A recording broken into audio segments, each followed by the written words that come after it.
Muy buenos días, buenas tardes, buenas noches, estimados diplomantes. Les habla Wilson Villarroel Montaño, soy su docente, como pueden ver en la presentación del módulo 3, proceso de contratación en la modalidad de licitación pública, dentro del diplomado en contrataciones públicas. Esta es una presentación más bien de carácter introductorio. Por ello es que vamos a dar las pautas generales, no solamente de la marcha de este módulo, sino de los contenidos mismos que tiene esta parte o esta etapa de su diplomado en contrataciones estatales. Por eso esta será una presentación con un carácter introductorio o un resumen de los contenidos programáticos y curriculares que tienen ustedes para esta asignatura. El programa analítico, porque es necesario que ustedes conozcan a detalle cuáles son los temas y los tópicos que se van a abordar, serán entregados en ocasión del primer día de clases. Es decir, se hará llegar a través de plataforma todo el material que, por supuesto, podrá ser consultado libremente y es del participante apenas ingresa a esa plataforma. Es usual en la modalidad de trabajo que yo tengo que ese material bibliográfico conforme una verdadera biblioteca en contrataciones estatales, como sería este caso, pero de manera genérica en el derecho administrativo, en el apartado de lo que es esa especialidad o ese capítulo aparte de las contrataciones del sector público.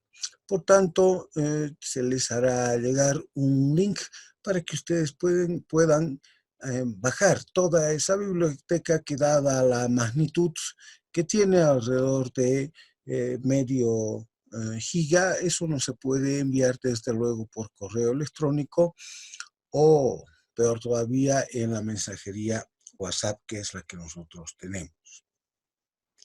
Una otra salvedad que hay que hacerles conocer a todos los participantes es la modalidad de examen o de evaluación. Como ustedes muy bien saben, porque han llevado ya 2 módulos anteriores, la asistencia es determinante, por lo menos en lo que toca a las exigencias de presencialidad mínima.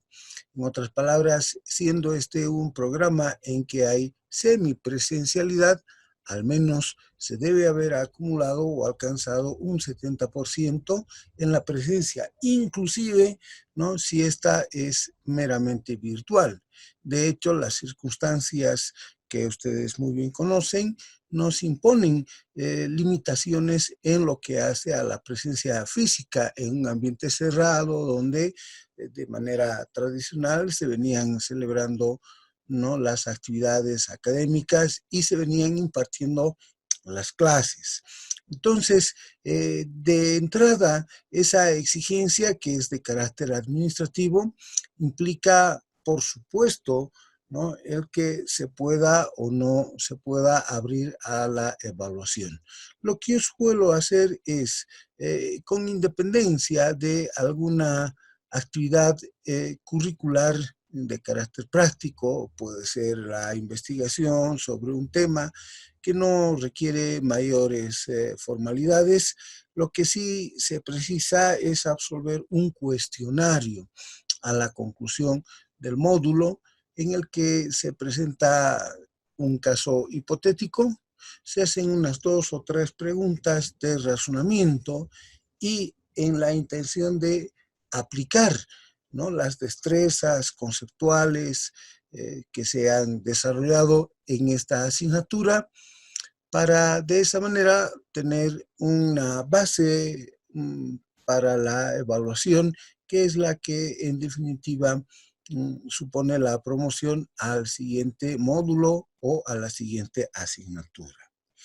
Con estas salvedades, con esta noticia previa, entonces veamos lo que es esta presentación introductoria que de manera general les he anticipado, implica un resumen de los contenidos programáticos o curriculares en esta asignatura. Como ustedes muy bien lo saben, han visto que ya o se han aproximado a lo que es la norma de contratación estatal por excelencia, que viene justamente aprobada en un decreto supremo. Es una norma reglamentaria, es el decreto 0181. Entonces, en esta norma se señala el procedimiento de la contratación o, de manera general y en un lenguaje lato, los procesos de contratación. Permítanme detenerme un momento en estos términos. No siempre son muy felices las denominaciones que nosotros encontramos en nuestras normas. Por supuesto que la norma jurídica no es el lugar para hacer gala, ¿no?, de preciosismos que tengan que ver con los términos más apropiados, pero algo, vamos, tiene que exigirse por parte de quienes están detrás de la redacción de nuestras normas, con el propósito no de llevar a un lucimiento en la lectura, en la comprensión de estas normas, sino para evitar confusiones. ¿A qué es a lo que quiero llegar? Como han podido apreciar ustedes ya en los dos módulos anteriores, se habla del proceso de contratación. Se emplea el término proceso. En rigor no debiera ser así, porque el proceso, en su entendimiento, en su acepción, no solamente científica, sino académica, tal cual se entiende entre quienes se han formado en el área jurídica, y yo sé que hay varios de ustedes que efectivamente son abogados, incluso en el ejercicio profesional. La palabra proceso tiene un sentido, tiene especialmente un contenido diferente al que nosotros empleamos en el lenguaje diario. Así, por ejemplo, nosotros decimos que estamos viviendo un proceso de calentamiento global. Estamos transcurriendo por todo un proceso en lo que hace a estas enfermedades mundiales que hemos denominado la pandemia. Y entramos, inclusive, dicen hasta los periodistas, en un proceso de cuarentena, o en los países de Europa se está asistiendo ahora a un proceso de cierre de las limitaciones que se habían impuesto en razón a esta calamidad pública. En ese sentido, la palabra proceso tiene un alcance lato, amplio. En cambio, ¿no?, en el ámbito jurídico, ¿y cuánto de jurídico no tiene la norma de contrataciones estatales, que prevé incluso no solamente ciertas modalidades en lo que hace a la contratación misma, sino también las eventuales contingencias que podrían presentarse en el curso de esa contratación? Entonces, en el ámbito jurídico, debiéramos utilizar, en el peor de los casos, si ustedes quieren, el término procedimiento, como aquí está señalado en el primer punto, el procedimiento, o mejor aún, la gestión de la contratación estatal, o la contratación estatal directamente de la cosa pública, a fin de evitar, ¿no?, el emplear el término proceso, que se refiere a otra cosa. El proceso, jurídicamente, en el ámbito del derecho, no es sino una controversia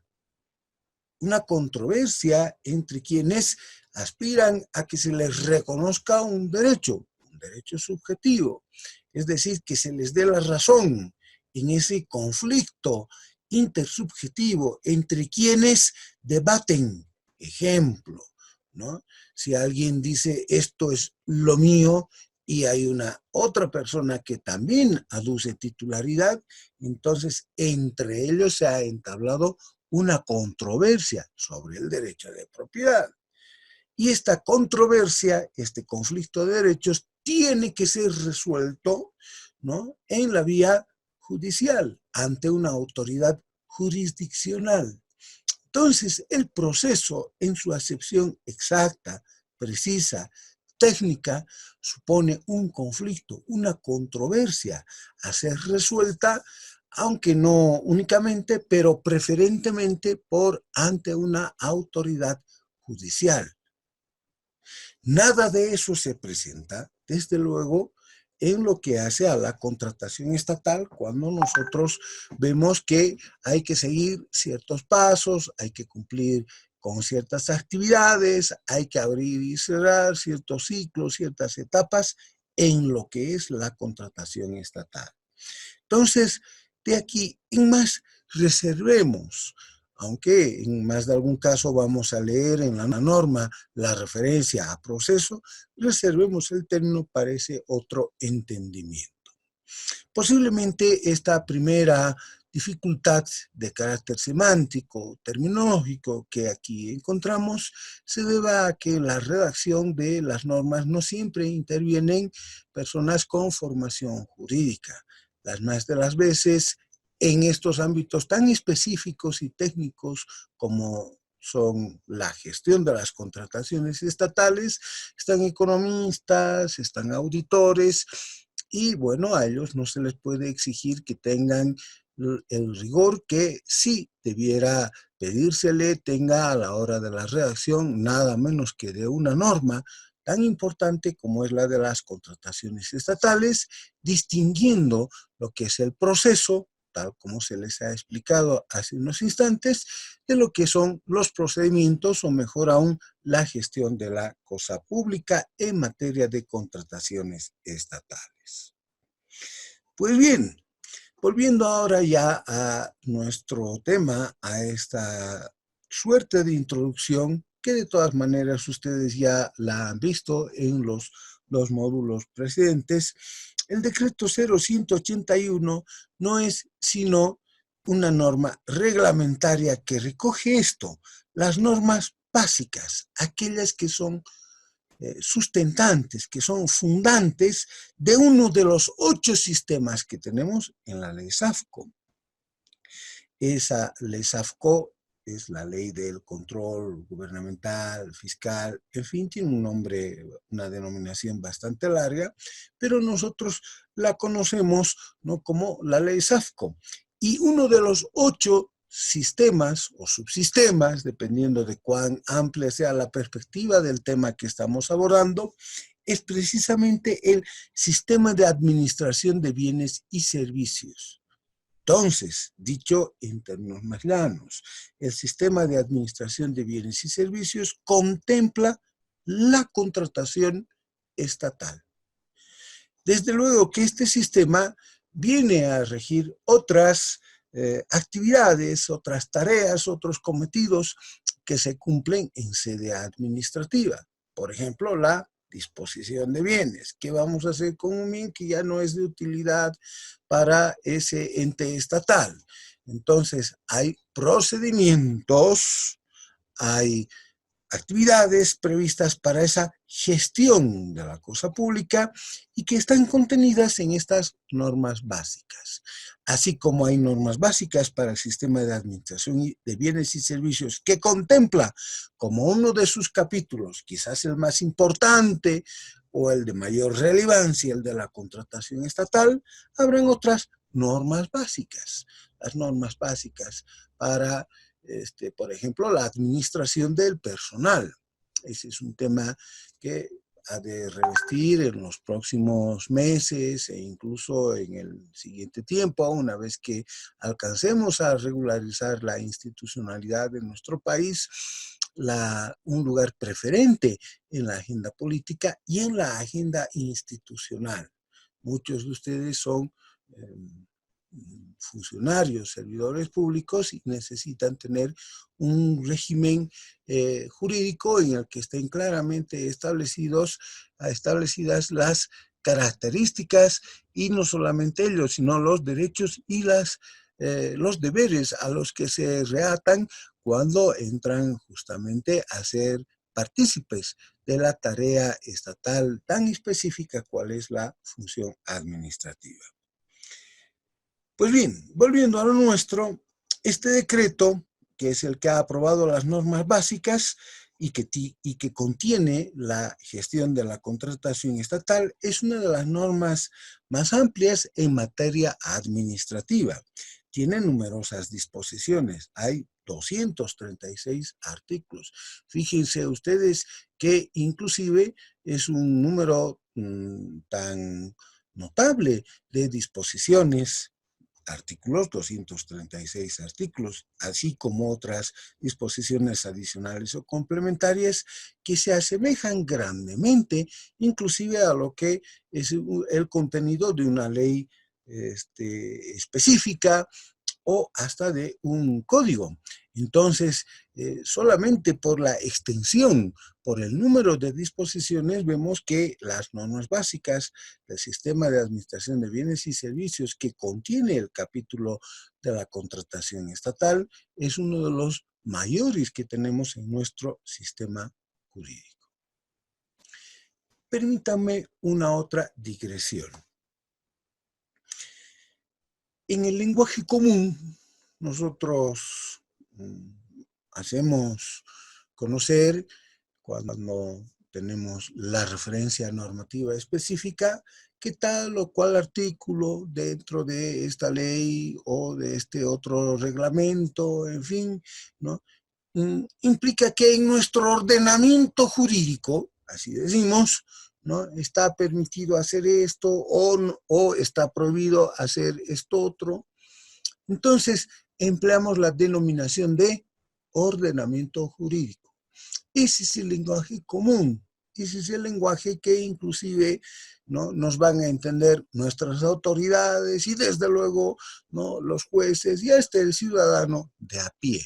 Sin embargo, ¿no?, en rigor, más que un ordenamiento jurídico, tenemos un sistema jurídico.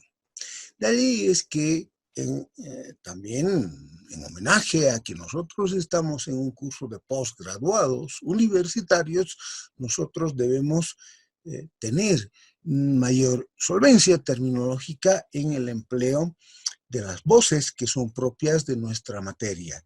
Y diré, ¿no?, que en el sistema jurídico boliviano, ¿no?, está contemplado a nivel de reglamento las normas básicas del sistema de administración de bienes y servicios, que entre las disposiciones que allí se encuentran se establecen, por ejemplo, las que hacen a la modalidad de contratación conforme a lo que es la licitación pública.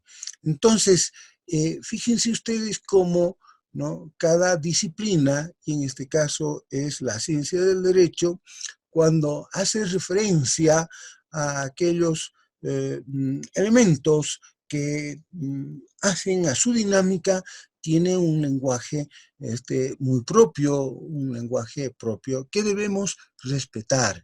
No es posible que nosotros tengamos a nivel de diplomado, ¿no?, simples referencias como por ejemplo en los cursos de actualización del CENCAP, digamos, ¿no? Yo no estoy diciendo en absoluto, no estoy desmereciendo, si se quiere, el valor que tengan los cursos de actualización, pero desde luego, y ustedes saben muy bien, no puede equipararse un curso de actualización que incluso es abierto al público en general a un curso de formación de posgraduados, que en su caso ha de suponer más adelante el antecedente curricular para cursos en los que ya se extiendan diplomas académicos, por ejemplo, especialización superior, maestría. Hay varios programas que establecen que hacen parte a esa plataforma curricular 2 o 3 diplomados, y el número de esos diplomados se van armando progresivamente un curso de maestría cuando hay planes educativos de carácter escalar. Entonces, a lo que quiero llegar en definitiva es que nosotros en un diplomado ya debemos exigir cierta precisión en el manejo terminológico. Bueno, la versión que se les ha de pedir es le llamo yo la versión azul. Es una versión que ha sido publicada por el Ministerio de Economía y Finanzas Públicas, que pueden ustedes bajar con comodidad y gratuidad del portal electrónico de esta repartición de la Administración Central. Y les digo que esa es la mejor opción porque es la norma actualizada. Y esto es porque justamente tratándose de una norma, es una norma reglamentaria que viene prevista en un decreto supremo, sufre periódicas modificaciones, actualizaciones, especialmente en lo que hace a los montos que involucra la contratación estatal. Entonces, por eso miren en el último de los puntos, dice, este decreto supremo es objeto periódico de actualización, especialmente en los montos que se señalan en las distintas modalidades de contratación. En lo que toca a nosotros, en este módulo específico, el monto no ha variado en el último tiempo, pero es posible que en más de alguna circunstancia que pueda presentarse a futuro, estos montos también varíen tal como están previstos actualmente en el decreto 0181. Entonces, una de las razones por las cuales ¿no? se actualizan o se reactualizan estas normas en lo que hace a la contratación estatal es precisamente por los montos que se ven involucrados en la gestión de las contrataciones estatales. Otra de las razones es que a efectos de una mejor gestión pública, algunas veces se reconfiguran las reparticiones estatales, en especial, y eso es lo que vamos a ver de aquí en los siguientes meses, ¿no? En especial tratándose de procedimientos que se van a llevar adelante a través de medios electrónicos. Estamos asistiendo a un proceso muy interesante en el que los formularios electrónicos han de venir a sustituir y ya se esperaba, incluso antes de las circunstancias que vivimos con la pandemia universal del COVID, ya se esperaba que los procedimientos administrativos sean los primeros en electronificarse. Es la electronificación del procedimiento administrativo. Es el tránsito de la presentación de documentos, la gestión en documentos físicos, ¿no? A lo que ha de ser en un futuro la gobernanza electrónica. Documentos digitales, trámites electrónicos y desde luego una digitalización. Todo se llevará adelante en oficinas que no se encuentran ubicadas geográficamente en un lugar señalado, sino que tienen desde luego un punto de encuentro allí en la nube.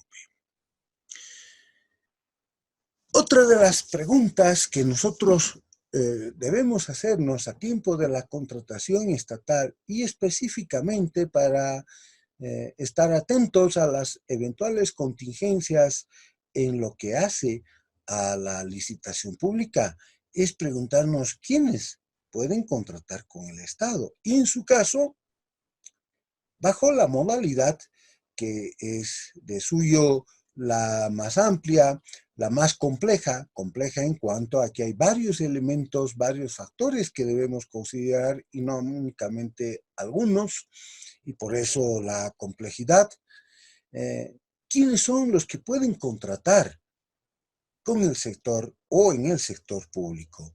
Entonces, los que pueden contratar con el Estado reciben genéricamente la denominación de proponentes. ¿Por qué? Proponen al Estado y si éste acuerda está conforme con esa proposición, revisado ciertos mecanismos, lógicamente, de evaluación sobre las proposiciones, entonces, lógicamente, esto abre paso a la contratación estatal. Esto es, ¿no?, a la suscripción de un documento, un contrato, ¿no? Todavía el contrato será necesario suscribirlo en físico, pero de allí en adelante toda la referencia a ese contrato ha de ser, como lo hemos anticipado hace unos instantes, justamente en trámites que van a ser electrónicos.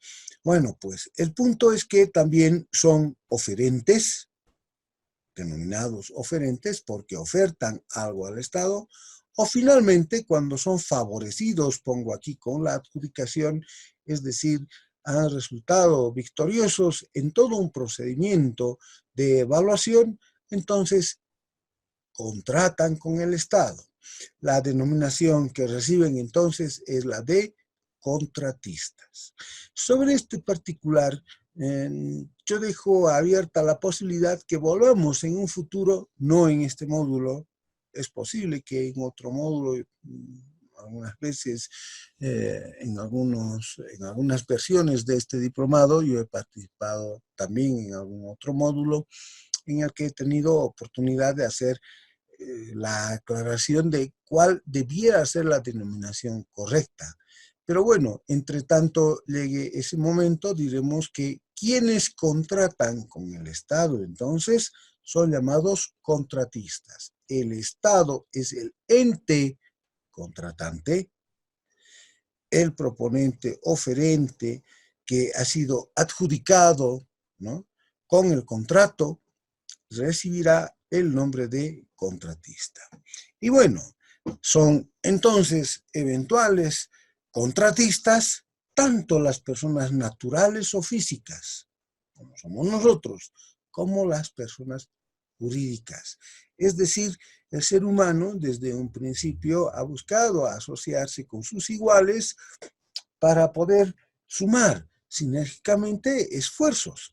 Entonces, esa asociación, esa agrupación, ¿no?, en el ámbito del derecho, recibe la denominación de persona jurídica cuando se han cumplido, lógicamente, todos los requisitos que la ley señala para que una agrupación de ese tipo pueda surtir efectos jurídicos, pueda ser reconocida por el Estado, como en el caso que aquí nos ocupa, y eventualmente contratar con él. El Estado mismo es una persona jurídica. Claro que es una persona jurídica de derecho público.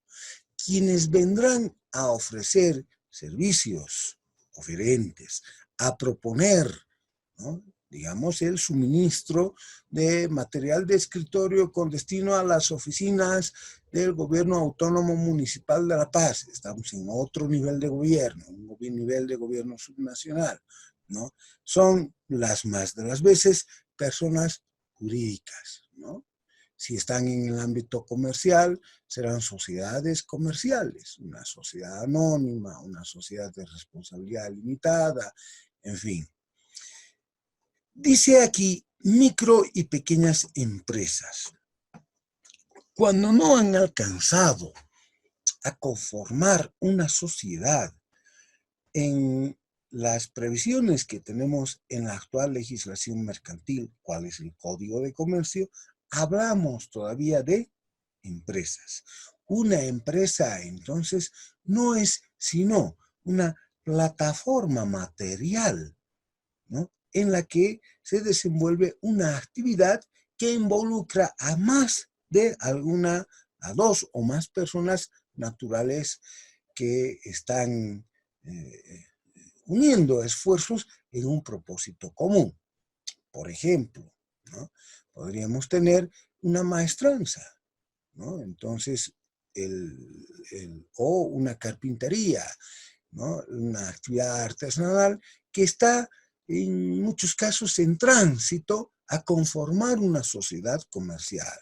Entonces, el carpintero, ¿no? Trabaja con dos de sus hijos, con su cuñado, que le hace la provisión de la madera que llega desde nuestras selvas, está en contacto con una empresa que vende muebles en el centro de la ciudad o en algún lugar. Y entonces tenemos en esa carpintería una empresa. Hay algunas, ¿no?, que son, desde luego, por la magnitud de sus operaciones, son llamadas microempresas, no agrupan sino a dos, tres personas, y aquellas que tienen un número mayor o hay una mayor magnitud en sus actividades comerciales son pequeñas empresas, ¿no? Pero están todavía dadas las circunstancias institucionales en nuestro medio, están en el mejor de los casos en tránsito a conformar, ¿no?, una sociedad comercial, y que tiene que cumplirse, se tendrá que cumplir con varios requisitos en ese particular. Bueno, pues, además de ellos, pueden estar o pueden ser contratadas las asociaciones de pequeños productores urbanos y rurales. Es decir, agrupaciones que, aunque no han terminado de formalizar su estatus jurídico, sin embargo, la ley viene en su auxilio a reconocerles, aún en ese trance, la posibilidad de invocar que son asociaciones de pequeños productores urbanos o rurales, ¿no? Rurales y están dedicados, por ejemplo, a actividades agrícolas, a la pecuaria, ¿no? Entonces, ellos pueden contratar, ¿no? No siempre han de ser, por consiguiente, sujetos de derecho tan formalmente establecidos como personas jurídicas que están actuando dentro de las previsiones del Código de Comercio. Lo mismo podemos predicar respecto a las organizaciones económicas campesinas, las OECAS o las cooperativas. Fíjense ustedes que las cooperativas no son sino agrupaciones que revisten especial importancia porque no es únicamente el afán de lucro, la ganancia comercial, por muy legítima que ésta sea, la que impulsa a quienes conforman cooperativas, sino que hay vínculos de solidaridad entre ellas. Entonces, la cooperativa tiene un alto contenido social, y si bien se asimila en su conformación en más de algún requisito formal a las sociedades previstas en la legislación mercantil, sin embargo, dado el carácter social que tienen, la solidaridad, ¿no?, que reata a todos los miembros, unos con respecto a otros, la ayuda, el fortalecimiento de estos vínculos sociales deseables en toda agrupación humana, es que conforman cooperativas de ahorro y préstamo, cooperativas de producción en la agricultura, cooperativas mineras, etcétera. También pueden contratar con el Estado asociaciones civiles sin fines de lucro. Es decir, no son sociedades comerciales, pero son asociaciones civiles que no tienen fines de lucro. Me detengo simplemente un momento para hacerles notar que no debiéramos nosotros motejar o de indeseables o reprochar el que alguien tenga un afán de lucro. Hay en nuestros países, desafortunadamente, la tendencia a suponer que cuando hay el lucro de por medio, entonces hay que satanizar, hay que demonizar la actividad, y se soslaya que en rigor la actividad comercial, y de hecho en la contratación estatal, quienes principalmente contratan con el Estado, ¿no?, son sociedades comerciales por la magnitud en las operaciones que están involucradas, ¿no?, son sociedades comerciales. Entonces, creo que ya es hora de superar una visión un tanto maniquea, ¿no?, que atribuía a empresarios, a sociedades comerciales, una suerte de reproche, como si el dedicarse a la actividad comercial fuera algo malo, algo inmoral. Es más, no solamente por la magnitud de las operaciones económicas y financieras involucradas, ha supuesto que sean principalmente sociedades comerciales, sino que de hecho la gran mayoría, pero la gran mayoría de los bolivianos viven del comercio de alguna u otra manera. El trabajo no es formal entre nosotros. 7 de cada 10 bolivianos tienen emprendimientos propios y están en la actividad comercial. Entonces, cuando en algún caso conforman asociaciones civiles que no tienen fines de lucro, una fundación, por ejemplo, ¿no?, para preservar la vida silvestre o preservar nuestras selvas, etcétera, aún inclusive esas asociaciones civiles que no tienen fines de lucro, que no son sociedades comerciales, pueden contratar con el Estado. Y desde luego empresas públicas nacionales estratégicas, aquellas que tienen actividades en sectores claves de la economía nacional. Por eso son empresas públicas nacionales estratégicas. Telecomunicaciones, por ejemplo, ¿no? Electricidad, tienen un carácter estratégico porque desenvuelven sus actividades justamente, ¿no?, en ámbitos que son claves, que son estratégicos para la economía nacional. O finalmente pueden contratar con el Estado, dice, empresas con participación mayoritaria estatal, es decir, en las que confluyen tanto un capital privado como un capital o un aporte estatal, ¿no? Entonces, pudiera ser que el Estado, ¿no?, ha conformado una empresa, son las sociedades anónimas mixtas, el mejor ejemplo para ellos, ¿no?, en las que participan tanto capitales estatales o en un emprendimiento estatal y capitales también particulares, ¿no? Pueden ser incluso otras empresas, pueden ser las mismas sociedades preestablecidas con anterioridad o quienes aporten un invento, un diseño, una idea. Y entonces estas empresas en las que haya, sin embargo, una participación estatal mayoritaria, sujetarán sus actuaciones, ¿no?, en el ámbito de la contratación estatal a las previsiones que tenemos en el decreto 0181. Lo propio con respecto a entidades públicas que pueden prestar servicios, pueden ofertar incluso obras.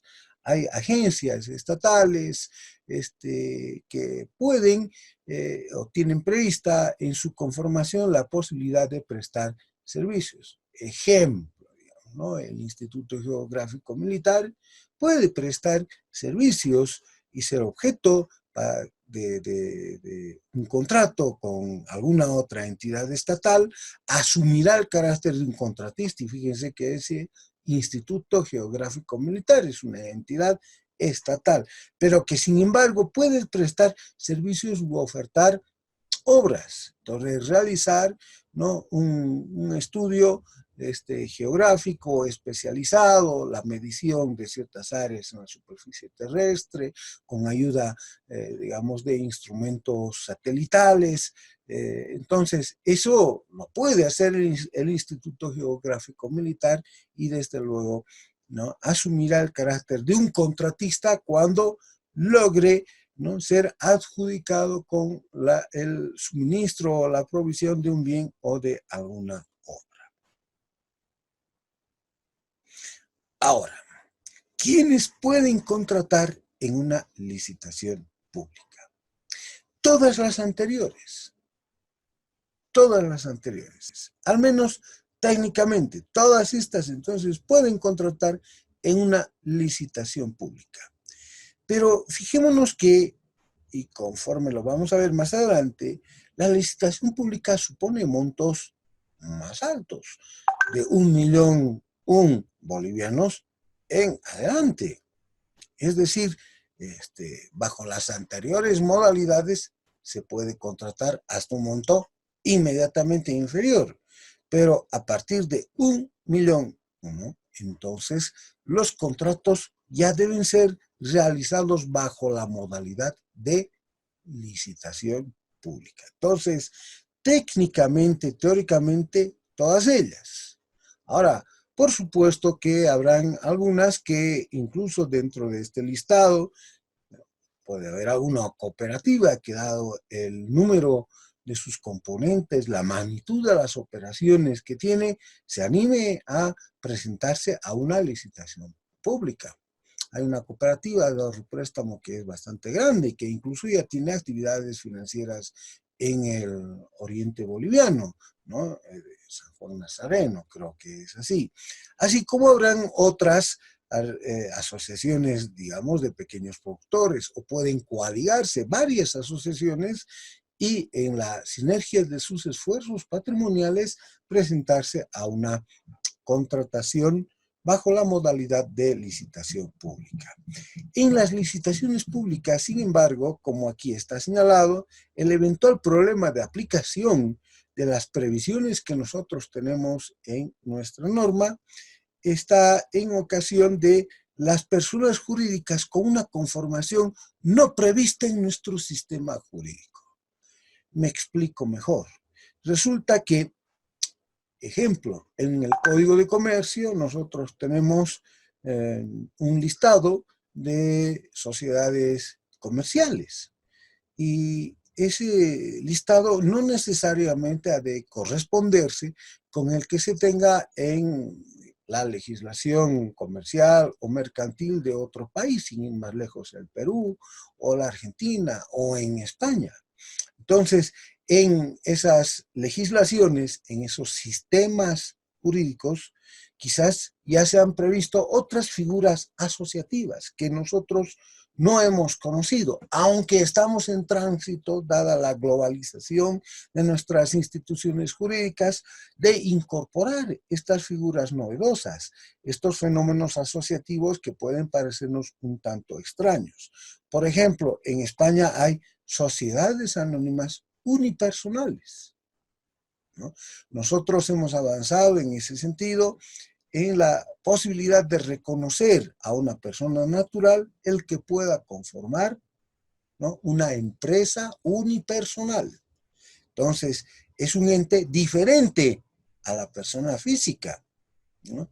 Miren ustedes cómo la figura asociativa puede incluso llegar a estos extremos aparentemente contradictorios, en que hay una sociedad, una empresa siempre supone que concurren dos o más voluntades, ¿no es cierto? Pero y una unipersonal pareciera contradictorio en sí mismo. Entonces, miren ustedes cómo en el ámbito de la licitación pública internacional podrían presentarse estas figuras novedosas. La contratación en el Decreto Supremo 0181, que aprueba las normas básicas, establece que estas son las modalidades de contratación y por eso hemos puesto aquí en color amarillo y en un tipo de letra más grande, miren, la licitación pública, mayor a 1.000.000 de bolivianos. Si dice mayor, quiere decir que será 1.000.001, ¿no es cierto? Entonces, mayor a 1.000.000, no es igual a 1.000.000, sino mayor a 1.000.000 hacia adelante, 1.000.001 bolivianos hacia adelante, ¿no? Entonces, las otras modalidades a lo largo de este diplomado las van a ir estudiando porque suponen procedimientos específicos, suponen pasos muy singulares en la gestión de la contratación pública. Para nosotros la mayor es entonces la mayor modalidad de contratación, en cuanto a los montos que están involucrados, ¿no? Mayor a 1.000.000 de bolivianos. Entonces, esto supone 130.000 dólares y pico, 130 y pico mil dólares, y es un monto que es posible que en el tiempo que viene pueda ser modificado o variado, como que de hecho ya se ha visto la necesidad en los comentarios que tienen funcionarios del Ministerio de Economía y Finanzas Públicas, la de actualizar o reactualizar los montos de nuestra contratación. Con esta rápida revisión, tenemos nosotros con esta clase, incluso de carácter introductoria, hemos visto los puntos más importantes, son los que vamos a desarrollar ya específicamente en los siguientes días. No me queda sino agradecerles y desearles el mayor de los éxitos en este emprendimiento académico en general y específicamente en lo que toca a esta asignatura, a este módulo tercero. Muchas gracias y tengan ustedes, les reitero, muy buenos días y muy buenas noches.